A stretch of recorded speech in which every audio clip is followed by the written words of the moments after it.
tao nó bé tôi rồi, sao cơ đi, giờ tôi cho mẹ ai, nó đây bé chỉ tao vui, nó này cho chọn tôi chỉ tao cho chơi, bé làm gì tao chơi cá chứ, này mẹ nè, mẹ ôm một bên nó nè, nó nhát quá, tụi nó có cơ này, tụi nó mày ấy ấy này, giờ biết không có lỗi là, cô chỉ có rồi, cho chị đọc khó, mấy cái chuyện gì vậy, lấy đâu mà bắt cờ á, cờ hô, có cá không mấy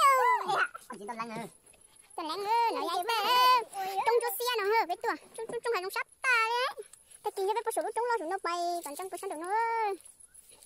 đủ trong lo đủ, nó khó cả thế, nè, nó nói,